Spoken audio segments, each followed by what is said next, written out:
ছিলি রে পাগলি সুখেরই সপন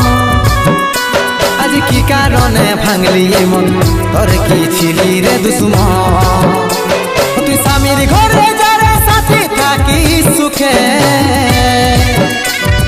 বারে বারে মনে পড়ে তোর এই শাসন